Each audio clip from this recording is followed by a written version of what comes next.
119, it is like the whole Bible.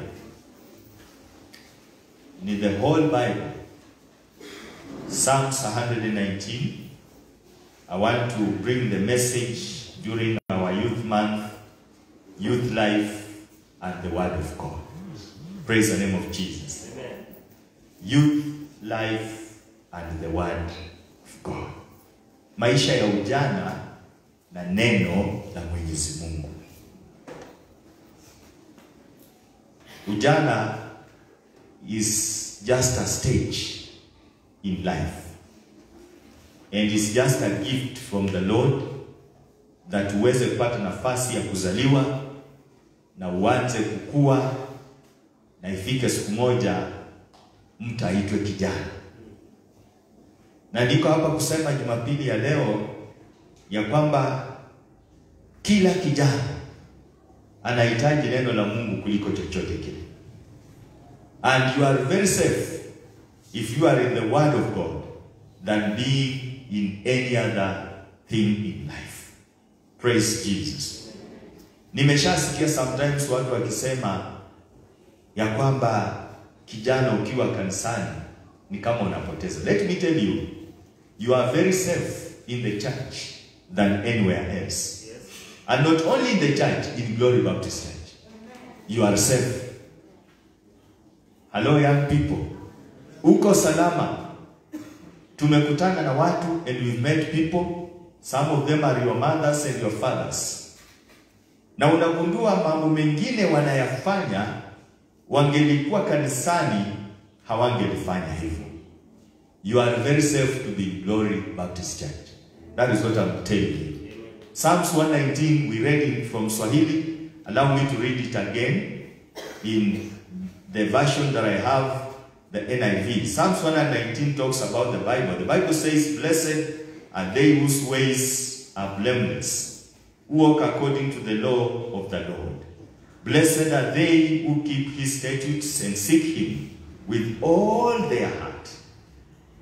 They do nothing wrong. They walk in his ways. You have laid down precepts that are to be fully obeyed. Oh, that my ways were steadfast in obeying the decrees. Then I will not be put to shame. When I consider all your commands, I will praise you with an upright heart as I learn your righteous laws. I will obey your decrees. Do not utterly forsake me." Verse 9. "How can a young man keep his ways pure? By living according to your word. I seek you with all my heart. Do not let me stray from your commands. I have hidden your word in my heart, that I might not sin against you. Praise be to you, O Lord. Teach me your decrees. With my lips I recount all the laws that come from your mouth. I rejoice in following your statutes, as one rejoices in great riches. I meditate on your precepts and consider your ways. I delight in your decrees. I will not neglect your word." Praise the name of the Lord. The word of today comes from what we call the longest Psalms, and the longest chapter, actually in quotes, because Psalms do not have chapters. But for understanding, it can be called the longest chapter if you want to, in the Bible. This psalm may have been written especially during the times of Ezra. Ezra was a teacher of the law. Ndiye aliandika hii Psalms 119 after the temple of Jerusalem was rebuilt. If you read from Ezra chapter 6, verse 14 to 15, you can realize that when the Bible says, "So the elders of the Jews continued to build and prosper under the preaching of Haggai the prophet and Zechariah, a descendant of Iddo. They finished building the temple according to the command of the God of Israel and the decrees of Cyrus, Darius of Artaxerxes, king of Persia.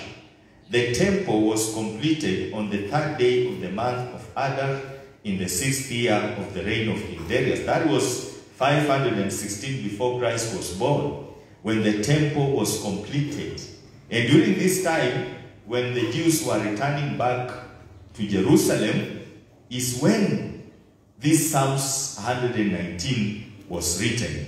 The author, bila shaka, is an Israelite with an exemption of devotion. Alikuwa na moyo wa kupenda sana neno la Mungu, and he sets a very good example to us today. He was a man who was devoted to the word of God. Alipenda mambo ya Mungu na alipenda kutilia maanani sana neno la Mungu, na anakuwa mfano mzuri kwa sisi siku ya leo. In fact, hii Psalms 119 is considered to be a vehicle for priestly instruction in godliness. One of the Psalms that tunaweza penda kusoma sana ni 119. Ni kama inasemekana ni kama gari la ukuhani la kusaidia watu kuenenda katika mienendo ya Mwenyezi Mungu. Bwana Yesu asifiwe. Mara nyingi ninajua wakati tunazungumza watu kuenenda katika njia za Mungu, kunakuwa na mambo, njia za Mungu zinakaje. Kuna watu wanafikiria hata njia za Mungu ni kama jela, wengine wanajua ni freedom, kama sisi tunajua kukua upande wa Mungu tuko salama. And Psalms 119 ni njia inaweza kusaidia, ni kama gari la kusaidia kukua na mienendo mizuri ya kiungu. The Lord is calling us to consider a few things as we look into Psalms 119. Na tutasaidika sana. Bwana Yesu asifiwe. Very long, up to inaenda mpaka 100, inamalizikia mstari wa 176. Very long. Na yote ukiangalia pale mwisho, mstari wa mwisho Psalms 119, Biblia inasema nimetangatanga kama kondoo aliyepotea. Umtafute mtumishi wako, kwa maana siku ya sahau maagizo yake. Every verse in Psalms 119 inagusa neno la Mungu. Inasema fahari na mafanikio ni neno la Mungu. Praise the name of Jesus. And it is good, such like Sunday, kuambia vijana wetu ya kwamba youth life and the word of God is very key katika ndoto yoyote ulio nayo maishani. Mungu amepanga mambo yote ya maisha yetu katika neno lake. Praise the name of the Lord. And failure to that, ni rahisi sana ifike siku moja, kwa sababu nimesema youth life is a stage. Ni rahisi if you miss, utafika pale mbele na kusema ningelijua, ningelitembea katika njia za Mungu, ningelienenda vizuri. Kwa mfano, sahi kama vita vya mambo ya HIV and AIDS, unajua watu wamesahau. Wanakaa kwa sababu wana matembe zenye wanameza usiku na mchana na zinawafanya wanaishi. But let me tell you, sahi the biggest target ni young people. Na hakuna kitu kibaya, wewe ni kijana, inafika pale mbele, unajikuta kwamba you are a victim of such like illness. Utameza hizo madawa na kujifariji, zinaondoa makali na kupata nguvu, but it is a life of regret throughout your life. I've heard people saying that nowadays hata kanza ndio zaidi. Let me tell you, hakuna ugonjwa ambao ni rahisi na ni mzuri. Whether cancer, whether HIV and AIDS, mention them. Na HIV and AIDS inakuja kwa sababu kijana amekataa kuenenda katika njia za Mwenyezi Mungu. But you can make a good decision na utaishi kwa furaha. Hello young people, I'm here to give an advice. Huhitaji kulia siku moja. Hello? Mapenzi ya Mungu, umeokoka, una haki ya kuishi maisha vizuri. Una haki ya kufurahia maisha. Muoe, muolewe siku moja, muwe na watoto na vizazi na msonge mbele. Na sisi tutafurahi.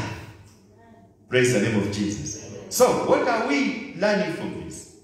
Ili neno la Mwenyezi Mungu lipate nafasi kwa maisha yako. What is very important here? Na ukiangalia maneno jamani yanapendeza. Kwa sababu maisha ambayo yanatilia neno la Mungu yana nafasi ya sifa zake.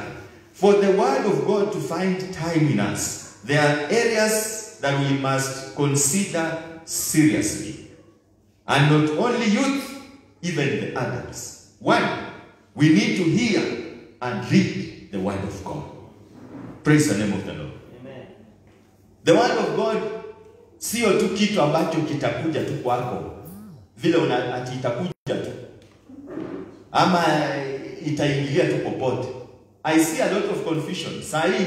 There is a challenge on what we call music, and people are like, ni muziki gani tuimbe kanisa, muziki gani tuimbe duniani na muziki gani, and they are talking all they can talk. That is a good debate in our country today. But let me tell you, kuna njia zetu za Kikristo. Kuna njia zetu za kufanya mambo as Christians. Na huwezi ukajua jinsi ya kufanya mambo vizuri kama wewe si msomi na msikiaji wa neno la Mungu vizuri. That is why a Sunday like today is an opportunity to us all. We need to hear and read the word of God.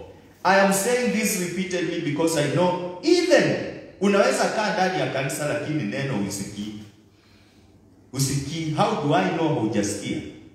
After kuambiwa maneno mazuri kama haya, ukienda pale nje unaishi mambo yako. Unaendelea tu kufanya vitu vyako vya kawaida. For the word of God to be effective in our lives, hearing and reading of the word of God is key. Amen. Praise the name of Jesus. Amen. Very important. Reading and hearing the word of God increases our faith in God. It is not just, ninaona siku hizi mmechotwa na simu. Everyone wants to have a phone. It's like usipokuwa na simu, yani unajisikia wewe sijui ni nini. It is like uwezi, paka wengine wamebatiza simu wanasema, maisha saa hii, you cannot make it without a phone. Let me tell you, you can make it. You can. Alafu hizo simu zimetuchukua, ya kwamba unaweza shinda kwa simu usiku na mchana everywhere. But the question comes in, how often do you take time to hear and read the word of God? How often, muda gani unapatiana kwa kusikiliza neno? Ezra chapter 7 verse 9 and 10, tunapata huyu mwandishi akiwa Biblia imemsifia. Inasema, he had begun his journeys from Babylon on the first day of the first month, and he arrived in Jerusalem. This is a man, a teacher of the law, ambaye alikuwa kwa wale ambao walipelekwa Babel kwa sababu ya kudisobey God. If you read the book of Isaiah unaona hiyo. Na walipotoka Babylon, Ezra aliongoza kikundi cha wale watu walikuwa wakileta neno kwa watu. Wanazungumzia watu neno, wanawasome. Alitamani Waisraeli wasikie neno na alitamani wasome neno. Na akaleta kwao. Biblia inamsema kwamba as they were coming on the first day of the 5th month, for the gracious hand of his God was on him.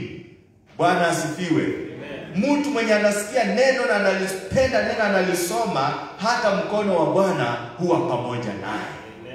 The hand of God was with Ezra. And verse 10, why?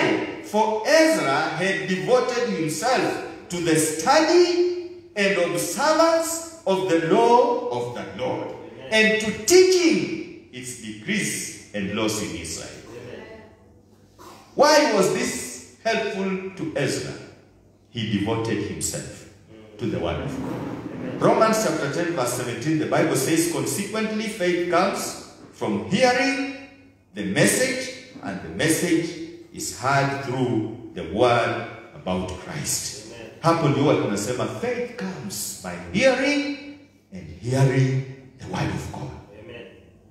Any Sunday you make a mistake by not, for example, going to church, because njia za kusikia ni nyingi. Tunafungua maredio tunasikia, watu wanaongea tunasikia. Tunapoenda kanisa tumeenda kusikia neno. You miss kwenda church like today, umepoteza kitu. Kwa sababu imani yetu huongezeka wakati tunasikia neno la Mwenyezi Mungu. Praise the name of the Lord. That is the word of God. This is where we passionately devote ourselves to the word of God as the word of life. Unajua ukisha sikia na unajipeana kwa hiyo, sasa hilo neno linageuka maishani mwetu, linakuwa neno la uzima. Jina la Yesu lipewe sifa. Which means uzima unaanza kuingia ndani mwetu. We are to hear the word of God.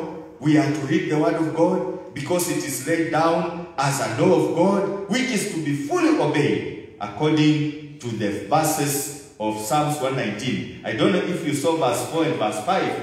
Biblia inasema Psalms 119 verse 4 and 5, Biblia inasema wewe umetuamuru mausia yako. What does this mean? Tayari kile Mungu anataka tufanye ameshaamurisha kwetu. Na ukisikia ameamuru, si jambo la kujadili, ameshamaliza. Njia ya kutuelekeza ameshamaliza. Nafasi ya pili nasema ili sisi tuyatii sana. Bwana asifiwe.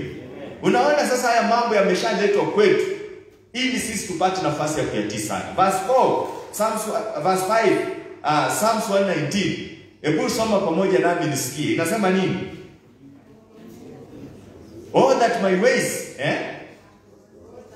Yes. Exactly. Praise the name of the Lord. Hii ni maana yake ya kwamba kusikia na kusoma neno la Mungu huleta uhai wa neno la Mungu ndani mwetu. Sasa ile nafasi ya kusema oh that my ways was steadfast in obeying your decrees inakosekana. When you grow up utakuwa na nafasi ya kusema nilikuwa kijana na mimi ni mzee, nimemuona Mungu akiwa pamoja na mimi. Praise the name of the Lord. There will be no regret in our lives. Tutafurahia na kumshukuru Mungu kwa sababu watu wanaosikia na kusoma neno la Bwana, Mwenyezi Mungu hutembea pamoja na wao. I'm saying this because our government imesimamia ya kwamba mambo, unajua Kenya ingelikuwa na watu wanaojua kusoma wote. Lakini kuna kitu tulipoteza because our forefathers wakati walichukua independence, moja wapo ya kitu kilikuwa kama goal number 1 ni kupigana na kutojua kusoma na kuandika. Hiyo ilikuwa moja wapo ya goals za kwanza. Lakini kwa njia moja tulipoteza hiyo. So reading is very important. Praise the name of the Lord. Na ndio unaona hapo nyuma tulipambana hata na kuweka magumbaro watu wajue kusoma. Kwa sababu when you read kuna nguvu na kuna uhai unapoingia ndani ya maisha yako. Read the word of God and be in a position to hear the word of God. Hearing requires that you tell God to help you. Usikie. Unaambia Mungu nisaidie. Na kusikia ya neno haikuangi tu ya masikio. Kusikia ya neno la Mungu tunasikianga na moyo. Praise the name of the Lord. Inaingia kwa masikio but moyo unasema ndio. Lakini usiposikia with an open heart neno la Mungu linaweza ingia kwa masikio hii na likatoka kwa masikio mengine. So spiritual hearing requires heart. Isikie Mungu anasema nini na tutasaidika. In 2 Timothy chapter 3 verse 16 and 17, Paulo akamwambia Timotheo. Timothy was an upcoming young preacher. Mhubiri ambaye alikuwa anakuwa, and was young. Na ukiona Paulo akimaddress kila wakati anazungumzia kama kijana. Anamzungumzia kijana mtawaye yote, asidharau wewe ati wewe ni kijana. Shika neno. Anamwambia ninajua wokovu wako uliotokana na wazazi wako, ninaujua. Linda imani. Paulo anamwambia Timotheo kila andiko lenye pumzi ya Mungu linafaa. Praise the name of the Lord. Timothy, all scripture is inspired by the Lord. Na linafaa kwa sababu yako. Linakufaa kwa sababu ya kuendelea. In fact, tunasema God breathed. Ni pumzi ya Mwenyezi Mungu. Hili neno lenye unaona mwandishi wa Psalms 119 akigusia neno ni pumzi ya Mungu mwenyewe kwa sababu ya maisha yetu. Anasema linafaa kwako. Bora usikie mafundisho yake, usikie hali ya kurekebishwa, kukemewa kwa neno na hata kufundishwa kwa neno, utakamilika. I always like verse 17 ambayo inasema, Paulo anasema hili neno likipata nafasi kwa maisha yako, the servant of God will be thoroughly equipped for every good or perfect work. Neno la Mungu linaleta ukamilifu. Praise the name of Jesus. Unakamilika. Nikuonyeshe tu mambo manne ambayo Paulo ameambia Timotheo katika hiyo mistari miwili. Amemwambia the word of God and meditate is a doctrine. Kisoma the King James Version itakwambia ni mafundisho. Mafundisho. Na sio tu mafundisho yenye yana pumzi ya Mwenyezi Mungu. Sasa anaposema ni mafundisho ni kwamba neno la Mungu linaleta spiritual truth. Praise Jesus. Neno la Mungu ni ukweli wa kiroho. Na unajua mwanadamu, you are more spirit than the body and even the soul. Did you hear that? Every human being is more of a spirit than soul and the body. Na huwa tunakosea sana unapoingia kwa dunia hii, unaweka bidii nyingi sana hasa kwa mwili. Body. Unataka kuiangalia, unataka kuifanyia, unataka kuitunza. Ni sawa. The law of stewardship inasema linda huo mwili. But let me tell you, mwili hauendi zaidi ya roho. The soul, unaamua lazima tusome. Sawa. Unasoma, unajaza mambo yote yenye unataka. But let me tell you, even the soul part does not go beyond the spirit. I am amazed wakati nasoma neno la Mungu kutambua kwamba mwanadamu hata kabla akuwepo, you are there in the spirit. Amen. And so everything began by being there in the spirit. And here you've come. Unazaliwa in the soul, in the body, you forget the bigger part about the spiritual part. Now, ukitaka kujua the spiritual part is very key. Mwili hautaenda na wewe mbinguni. Masomo yako haitaenda na wewe mbinguni. But the spirit will go with you. God is spirit. Na atakutana tu na sisi in the way of being spirit. And so ndio unaona unastahili unaambiwa na Mithali, linda sana moyo wako. Kwa sababu utakapoenda mbinguni, unajua wanadamu wana shida kubwa. Human being, we have a problem. Nakumbuka mwanadamu mwingine, na waliendea pia Yesu. Walimuuliza Yesu, na mtu mwenye alioa na akawachana, akaoa ya pili, akaachana, akaoa ya tatu, atuanauliza Yesu, sasa mbinguni atakuwa bibi ya nani? Yesu anasema, nani aliwaambia mbinguni kuna kuoa na kuolewa? Nani? Nilisikia juzi mwingine akiuliza swali lenye lilishangaza. Na hii wahubiri wanatuambianga ati tutakuwa roho tu mbinguni. Sasa sema, yani huko kusema na watu wataishi tu bila mabibi na mabwana huko mbinguni. Nikasema na watu wanatakanga, hawaelewangi. Yani umefika kwa maisha ya mabibi na mabwana in the world, paka unafikiria yani ya kiroho ni kupoteza. Let me tell you, ya kiroho ni better than ya dunia hii. Your mind should not be bound with mambo ya dunia hii. Sababu hii ni ya muda tu. Na ndio unaona hata maandiko yanatuambia kila mtu siku zake zimehesabiwa. Hello. Upendo spend zimehesabiwa. Maandiko yanasema kwamba ukiishi ni miaka 70 na ukiongeza bonus 80. Baada hiyo ni tabu juu ya tabu. Which means unastahili kuwa naenda in the spirit. Praise the name of Jesus. Vitu vyote vitabaki dunia hii. Hello? Everything. Kwa hivyo hapana chotwa na the way you are in this world. In fact, maringo makubwa uringe ya kwamba you are a spiritual person. Praise Jesus. You are born again. Na ndio nampigia heko Nikodemo ambaye alimwendea Yesu usiku.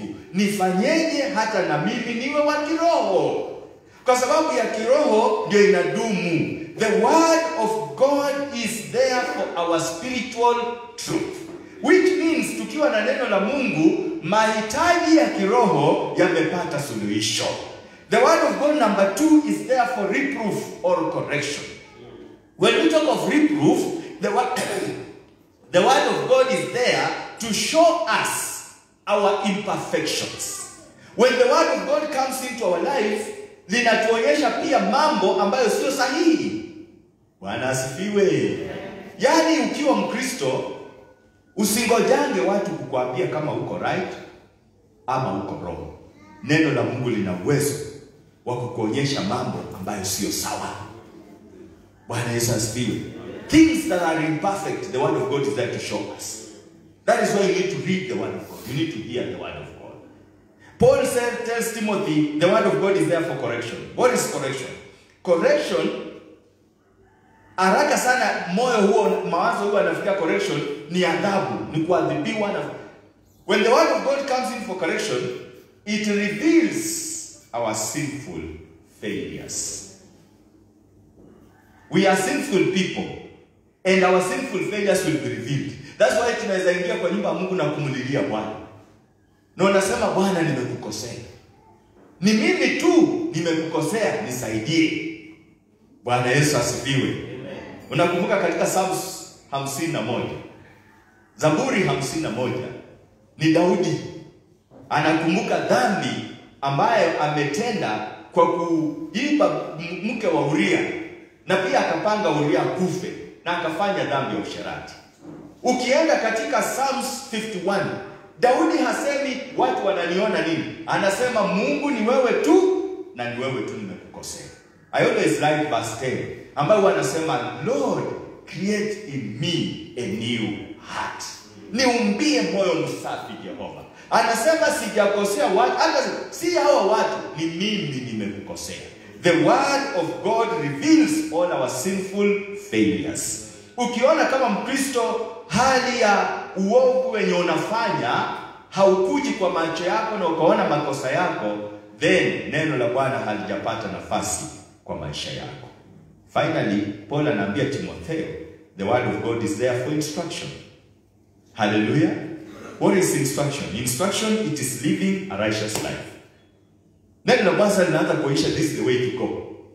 That is why Yesu anasimama na anasema mimi ndimi njia, na mimi ndimi kweli, na mimi ndimi uzima. Yesu anapokuja kwetu si atanaficha njia ya kufuata. Anasema fuata njia hii, the right way of life. Praise the name of Jesus. The word of God brings the right way of life. That is what Paul is telling Timothy. Ukiwa na neno, umepata kila kitu. Besides reading and hearing the word of God, we need to study and meditate on God's word. Somebody say amen to that. Amen. We need to study and meditate on the word of God. Studying is not reading, and studying is not hearing. Studying is whereby, for example, let me help you because I need to help you. Youth, Bwana asifiwe. Ukiona Biblia yako, kwanza wacha nisiasumu na Biblia. Hebu nione kama una Biblia. Unajua wengine wanaweza kuwa wamenitembelea na simu. Hebu nione if you have your Bible in the church today. Pole, ishike. Yes, that's a good Bible. Hebu nyosha juu vizuri kidogo. Amen. Yes. Thank God for your Bible. Amen. Ayarudishe chini. Thank you very much. I'm happy to see that. Hata simu zikikuja na Biblia, learn to have your Bible. Kuna mambo yenye huwezi fanya with the gadgets without this. Ukiona Biblia yako from Genesis to Revelation, ingali tu karatasi safi, tangu ingie kwa mikono yako, that is a weakness. That is a weakness. Ninatamani nitupe macho kwa Biblia yenye uko nayo sasa. Ukiona Biblia yako iko tu clean, moja hapo ya mambo inafanya ninapenda hii Biblia yako. I have several Bibles, but I love this one. Because hii Biblia sijui ni neno gani halijapata kuandikwa juu yake. I've seen utajiri wa kila mstari katika hii Biblia. When it comes to meditation, unaona kitu kwa mstari wa Biblia, na macho yako yanaiangalia kwa undani, hili neno linasema nini. Na ikiwezekana unaanza hata kuliwazia zaidi, linazungumzia nini. Wakati verse 6 inasema then I will not be put to shame.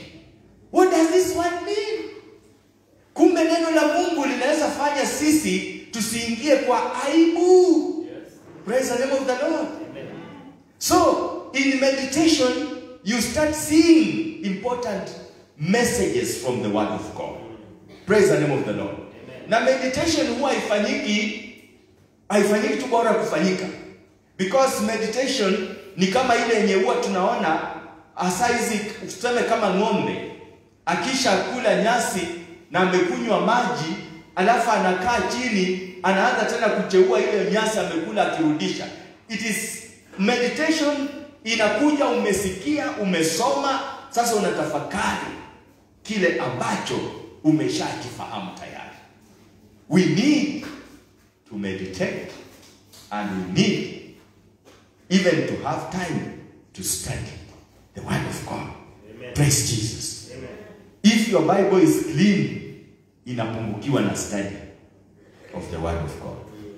If your Bible haina chochote chenye kinaonyesha, some people hata utakuta anakunja mistari, anaweka makaratasi ndani because kuna kitu anapata ndani ya hilo neno la Mwenyezi Mungu.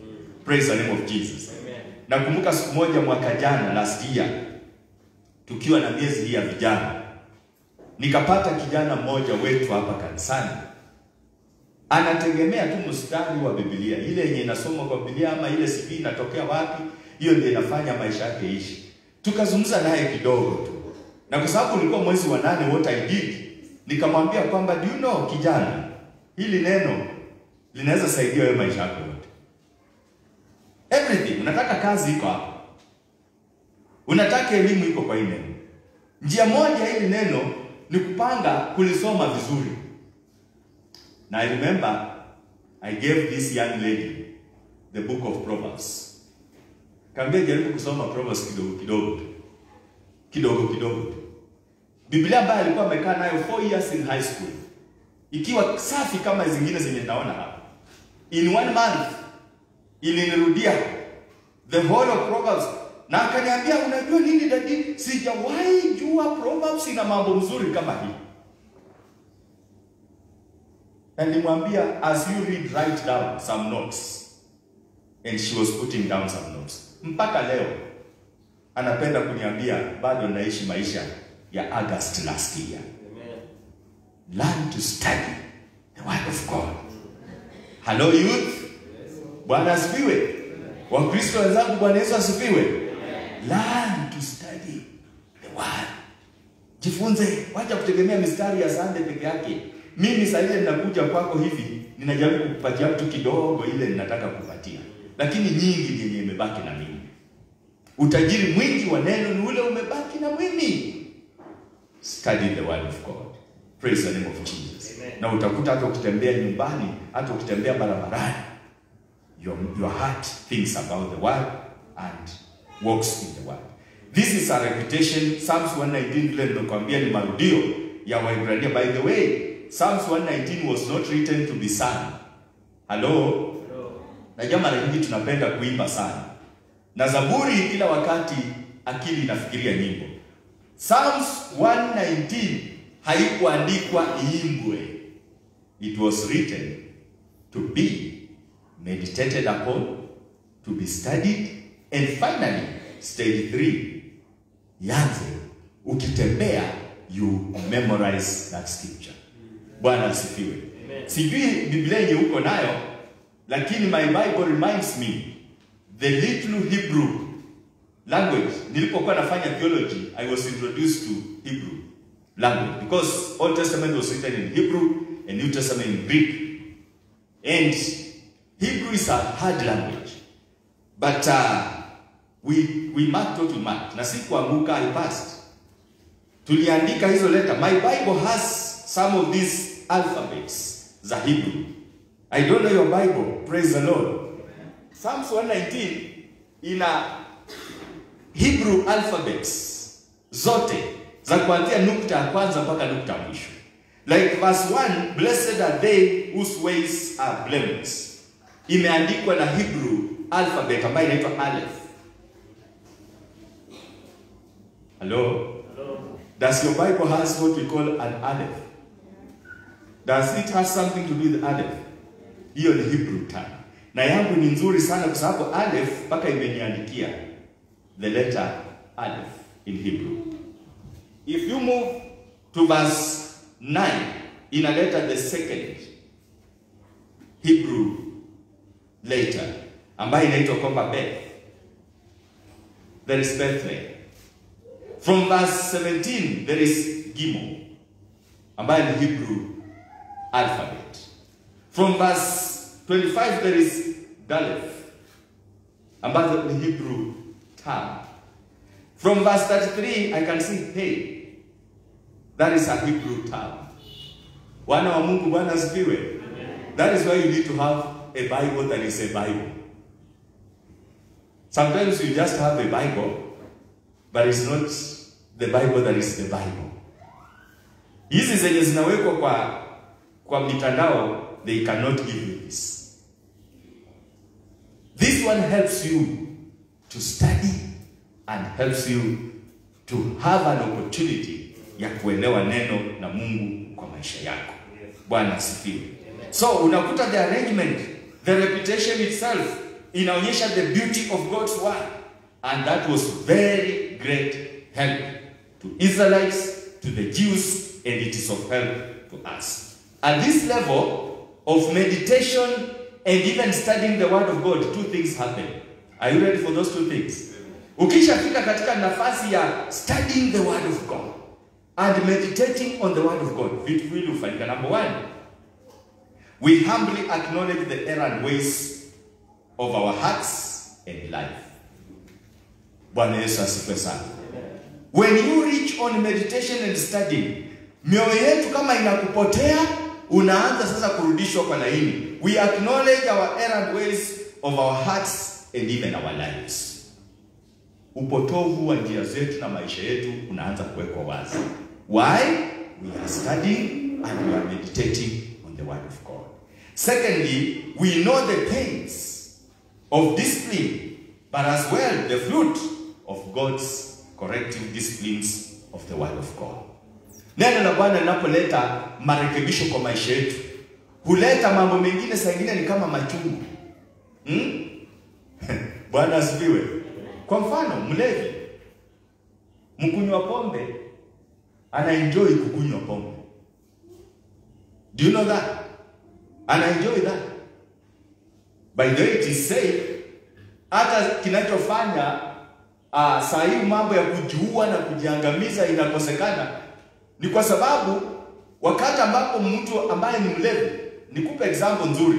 I used to work siku moja na mvuta bangi. Nifanya kazi closer with someone who was mvuta bangi.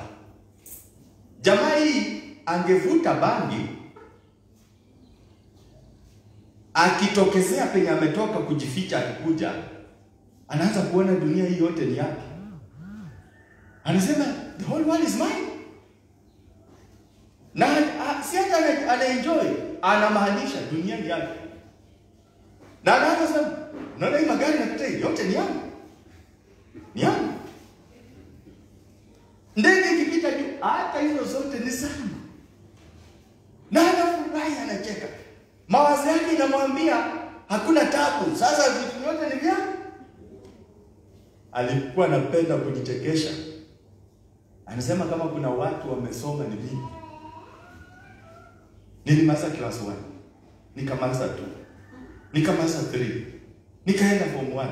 Nikaenda mpaka form 9, form 10, form 11, form 11. Yaani bangi inamuonyesha kuna form 9, 10 and 11 and 12 and 13.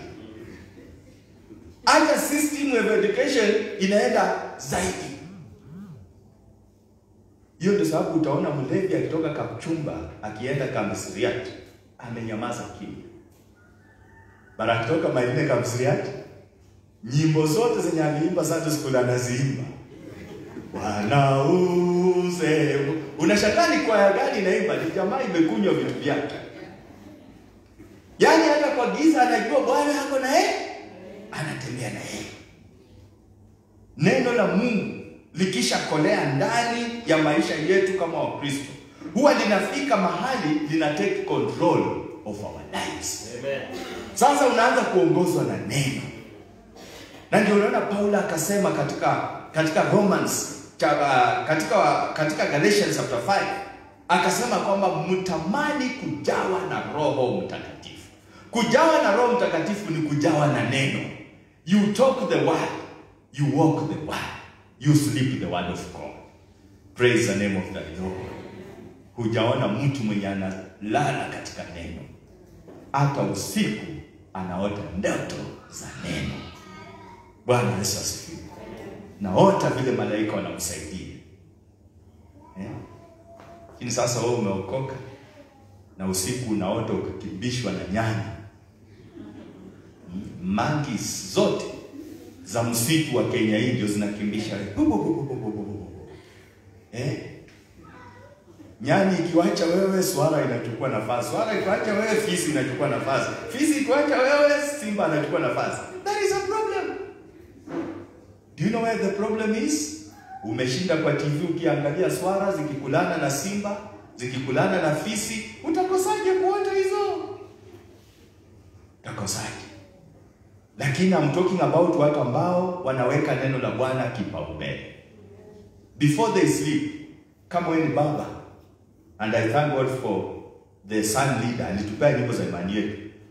Unaambia family, let us sing one song. Nafungua nyimbo za imani yetu wimbo mmoja. Mnaimba pamoja, after singing you pray. Watu wataota watu mambo ya mbinguni. Hello. Lakini mnakaa kwa Afrocinema mpaka usingizi na wapata hapo. Na unatoka hapo umepoteza. That is what you will dream in your life usiku wa leo. I want Glory Baptist Church to be dreamers of the word of God. Amen.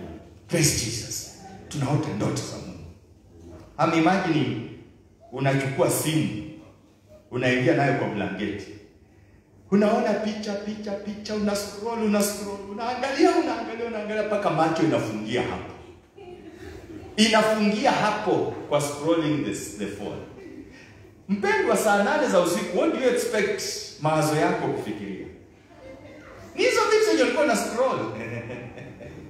Nilisikia juzi kwa radio ati mwanaume mmoja mke wake anaitwa Evelyn, lakini usiku anaita Jen. So mama akakasirika. You don't know mimi ni Evelyn.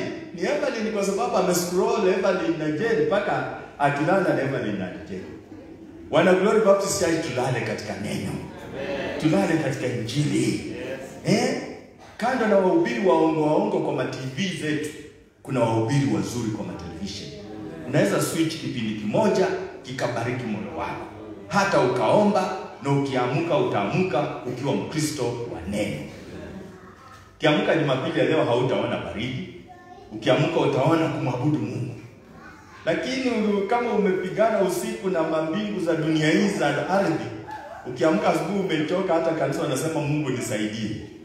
Kwa sababu the word of God does not have the bigger place in your life. Study and meditate in the word of God. Amen. Praise the name of the Lord. Ili baraka hizo usione. This becomes very beneficial to youth life and all other spheres of life. Bwana wa majeshi asifiwe. Hii kiwango ni kiwango kizuri sana. Ng'ombe ambaye hutoa maziwa mengi huwa na nafasi nzuri ya kucheua nyasi zile amekula. Amekula nyasi, amekunywa maji, anakaa chini, anaanza kuzurudia, maziwa kutoka. Praise the name of the Lord. We are talking about breastfeeding. Akina mama wanajua hii. Mambo ya breastfeeding requires also kukuwa na humble time. You eat well, you drink well, you can breastfeed your child very well. But failure to that, mama unashinda ukilima, ukifanya nini, hata maziwa ya mtoto kunyonya hakuna. That is exactly what happens kwa Mkristo ambaye anajua kutafakari juu ya neno na kufikiria juu ya neno. Hallelujah. Taka kusindikisha huu kweli nyumbani, rudi tu nyuma kidogo katika Zaburi 1. Huyo mtu pia ameitwa kama Psalms 119 verse 1. Ameitwa mtu ambaye ana busara. Hiyo ndio inaitwa kutafakari neno la Bwana. Zaburi 1 inasema, heri mtu yule asiyekwenda katika shauri na wasio haki. Praise the name of the Lord. Hawaendi kwa shauri, wala hakusimama katika njia ya wakosaji, wala hakuketi barazani kwa wenye mzaha. Verse 2 says what? Bali sheria ya Bwana ndiyo impendezayo, na sheria yake huitafakari mchana na usiku. Hiyo ndio nasema, study and meditate. Praise the name of the Lord. Verse 3, 4, 5 ni matokeo tu ya mtu huyo ambaye anatafakari neno la Mungu. Finally, youth life and the word of God requires that all of us memorize and apply God's word in our lives. Amen. Praise the name of the Lord. And not just our lives, in our daily life. We need to memorize and apply God's word in our daily life. Huu ni ukweli ambao hauwezi badilika forever. Na ninaweza kuzungumzia mpaka vile nitatoka dunia hii. Kwa sababu there's no way neno la Mwenyezi Mungu litapata nafasi ya kukusaidia kama hauchukui hatua kama hii. Young people na Wakristo wenzangu, we need to memorize and apply the word of God in our daily lives. Praise Jesus. The word of God, the Bible, is the only sure guide for living a pure life.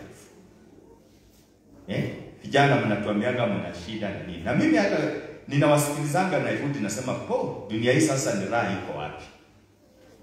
Sababu wababa wakisema wanasema shida, changamoto, tabu, shida. Wamama wakisema woi maisha tabu, shida, matatizo. Vijana nao wakisimama tunapitia tabu nyingi zenye hata nyinyi hamjui. Sasa nakosa kuelewa ni nani atasimama hapo na kusema kuna usalama. Hello? Ama ni mimi peke yangu nasikia hii maneno? Unajua mimi huwa nafikiria sometimes vijana wanahitaji tu wapewe nyumba, shelter, wapewe chakula, wapelekwe shule. They are under the care. But sijui kama mmesikia wazazi wenye mko hapa.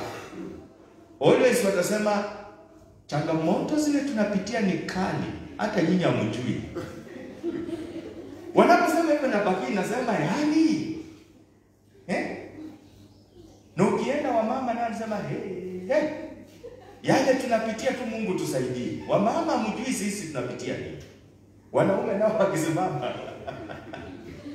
nao ndio wamebeba yote mpaka waongeane. Waongeane. Wanaambiana tu kidogo, nikiongea sisi nitaanzia watu na nimalizie wao. Ninarudi ninajiuliza yani sasa usalama uko upande gani? Usalama unapatikana wapi? Where? Did you see verse 11 of Psalms 119?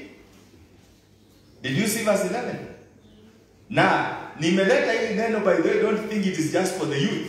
It is for all of us. Kwa sababu nimejua one thing that is obvious again. Nimekuta mtu akiwa mdogo anatamani kuwa mkubwa. Mtu akiwa mkubwa tena hataki kuwa mkubwa. Anataka tena awe mdogo. Hello? Umeshagundua hata saa hii ukipata mtu ni mzee kabisa na ujaribu kumwambia mzee ondokea mimi kwa njia, atakwambia achana mimi. Achana na mimi. Nani amekwambia uniite mzee? Siku nyingine nilitoka hii church nikawa narudi nyumbani. Sasa naenda pole hii mlima yenu ya roadblock hii. Kilori kingine kikatokea hapa chini. Kilikuwa kimekaa upande ina kinaanza kupanda. Na kikatoa moshi mbaya. Moshi ile unaona inafunika kila mahali hata uone mbele. Nikakumbuka wakati Honorable Musalia Mudavadi alikuwa waziri wa fedha. Yeye ndiye aliingiza sheria magari mzee isiwahi onekana Kenya hii. Hata yeye ndiye aliingiza sheria ya magari yenye inastahili kuingia ya miaka fulani. Zamani tulikuwa tunaleta tu zote. Ikaletwa sheria kuna miaka ya gari ambayo hizi ingia Kenya. So nikakumbuka na kumbe huyu waziri aliona kitu magari mzee ya kutoa moshi kwa barabara hiyo itekana. Na ikitoa hiyo moshi hata unasikia kusongesha kioo juu. Sababu hiyo diesel iwezana. Mpendwa, kabla tufike pale Kahoya moshi ulikuwa umeisha. Kuangalia nyuma kimeandikwa mzee ni wewe.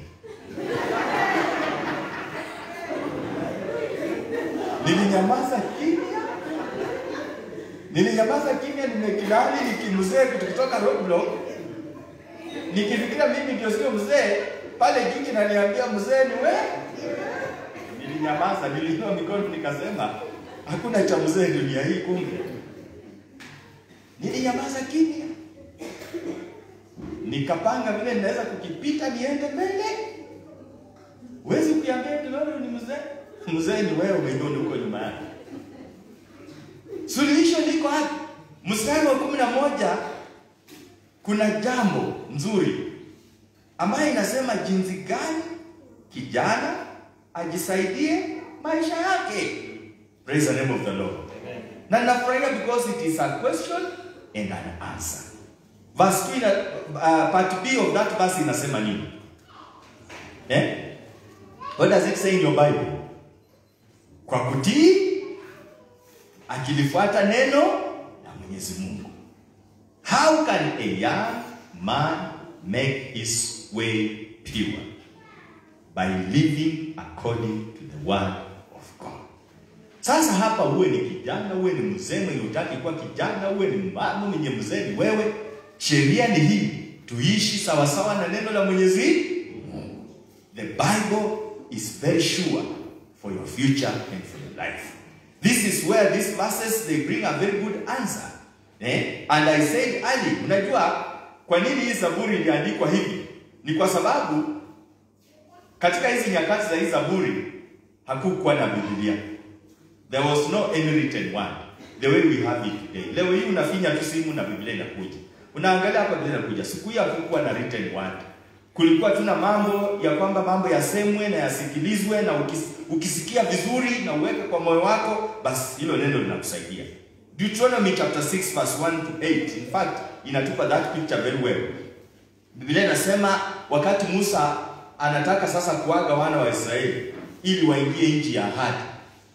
Wanaenda nchi ya Kanani. Kuna maneno Mungu aliwaambia Musa. Aliambia Musa kwamba ukisaidia wana wa Israeli wasaidike na hili neno litawasaidia. My Bible says these are the commands, decrees and laws of the Lord your God directed to me to teach you to observe in the land that you are crossing the Jordan to possess. You are soon entering into that new land to possess it.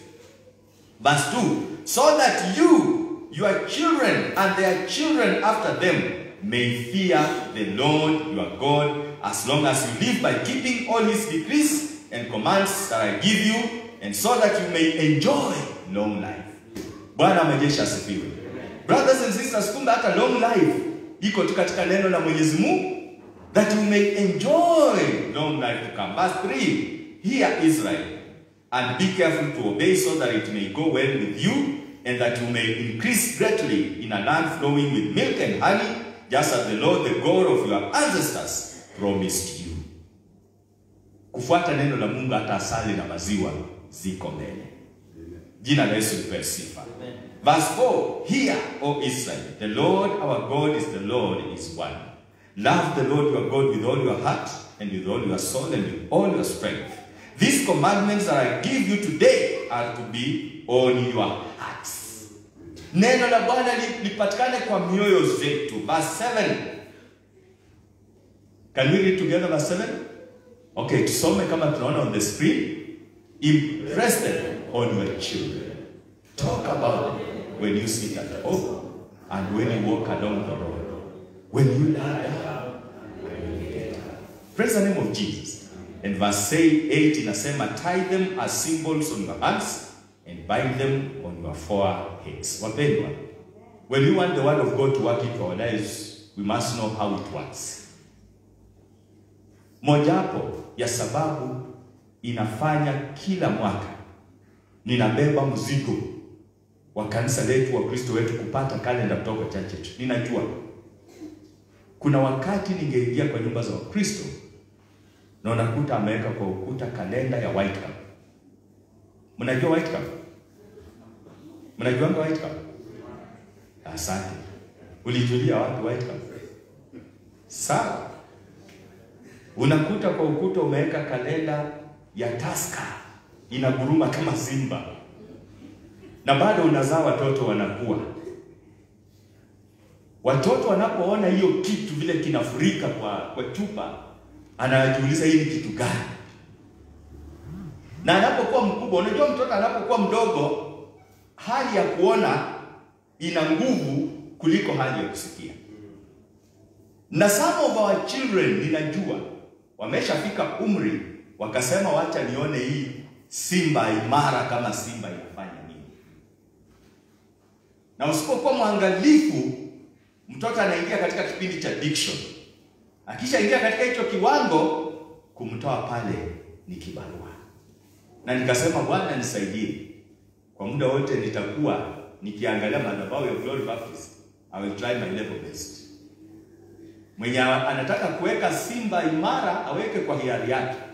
Bora mimi nimempatia ile inasema Glory Baptist Church, the home of believers, a place where everybody is somebody, and that one can be helpful. Amen. Nilijifunza hilo jambo long time ago. Our firstborn Lydia akiwa bado kwa miguu, tunalea yeye. Tulikuwa tunaishi kwa nyumba pale. Nikanunua kakitu kameandikwa God opposes the proud but gives grace to the humble. Na nikakaweka hapo kwa meza. Alikuwa kwa kabati yetu hapo. When Lydia started to wrestle na kuongea, anataka kujua kuongea, tulikuwepo. Moja ya maneno ya kwanza aliniuliza, "Hii nini?"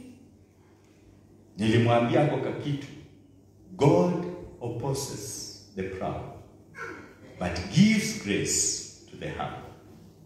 1 Peter 5:5. Nilifikiria nimemaliza. Mtoto akitaka kukua anataka. The following day jioni aliniuliza, "Hii ni nini?" Nilichukua hiyo, God opposes the proud but gives grace to the humble. 1 Peter 5:5. Nikafikiria imeisha the following day. Hii ni nini? God opposes the proud. Nilifanya hivyo 5 days. Siku ya 6 na kumganga kwa Jumamosi tunajipanga kuja church Sunday. Yeye ndiye alishika hicho kibao. Daddy, God opposes the proud but gives grace to the humble. 1 Peter 5:5. Na hajaenda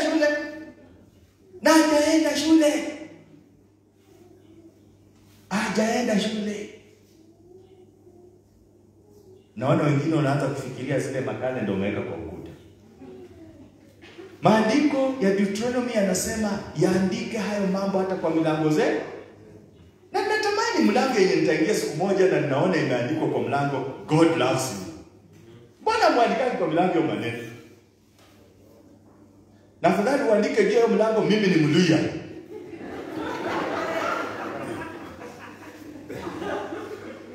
Mimi ni Mkisii damu. Sasa mtoto akiingia kwa mlango anaona mimi ni Mkikuyu damu. That's why ukabila umeshindwa kumaliza Kenya. Jifundisheni saa nyingine uandike kwa mlango Mungu anapenda watu wote. Tuliambiwa na Musa mambo haya yaandikwe. Amen. Yaandikwe mpaka kwenye vipaji vya uso wetu. Amen. Amen.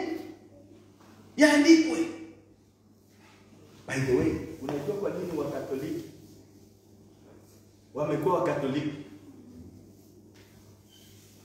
Wanafundishwa hata misalaba kuibeba. Iko moja nilihubiria akiwa kijana Huruma. Nikaenda Nairobi, alirudi Catholic. Ngaja alizaliwa Catholic kutoka kwao. Nikapata ameweka misalaba, ameweka vitu. Nikamwambia ndugu Pius, kumeendaje tena? Kumeendaje? Na asubuhi kabla aende kwa kazi, ana kitabu fulani pale. Paka amka asubuhi akasema maneno yake na anafanya hivi na neno. Yaani Pius ulibadilika, Mungu wetu tuliombaga Huruma alibadilika. But ukiingia kwa nyumba zetu ni sukari kilo, mkate, mandasi, njugu karanga, simsim. Yaani kuweka kutoka gospel tract, hata ninaonanga na kupatianga gospel tract Sunday. But uendangi nayo nyumbani na yajanga.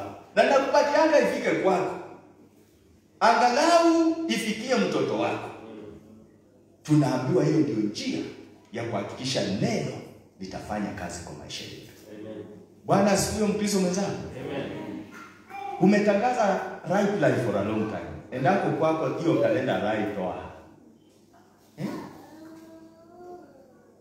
Unajisikia sana. Tumeweka kwa nyumba yako kalenda ya Kenya Breweries Company. Unatengeneza generation ya breweries. Generation ya Kikristo inawaikanga maneno ya Kikristo. That is why we are not ashamed in Glory Baptist Church kukuandikia gentleness. Na sijui kwa nini mlipeleka mistari yenye tuliokanga hapo. Ukiangalia ukuta goodness, grace, glory, love, passion, hope, humility. Yaani tunataka kutoka kwa hii church. Hiyo ndio vitu vimejaa ndani mwako. Bwana Yesu asifiwe. By the way, Glory Baptist is the only church yenye hata wakati simu zilikuja. Hello, are you ready to this? We are the only church yenye hata wakati simu zilikuja, hatukuwahi weka kwa ukuta switch off your phone. Hatukuwahi. Makanisa mengi sijui ilikuwa ni nini. Ungeenda kwa kila kanisa, switch off your phone. Switch off your phone. Na wakabandika. Pastor akisimama, nisisikie simu, weka vibrant ama siweke nini. I thank God. I am one of the pastors who never had a big problem na simu za watu. Jena julizanga leo hii, vile mnaruhusiwa kukua church, una comment kwa live, una comment. Sasa tukuambie nini? I thank God. Na sina time. Ninajua Mkristo akikomaa kwa neno atajua sauti ya kuweka akiwa ndani ya kanisa. Mkristo akikomaa kwa neno atajua wakati wa kupokea simu na wakati wa kutopokea simu. So the problem is not kuandikia watu makaratasi switch off your phones. The problem kusaidia watu wajawe na neno la Mwenyezi Mungu. Hallelujah.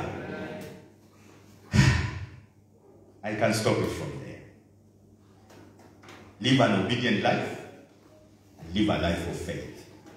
Hii kitabu kinatupa maisha ya imani na maisha ya utiifu. Bwana Yesu asifiwe. Maisha ambayo ni ya kumtii Mungu, maisha ambayo ni ya kuweza kuishi kwa imani. Unajua faith in the Bible iko na mambo mawili, iko faith ya kuokoa na faith ya kumwishia Mungu. Bwana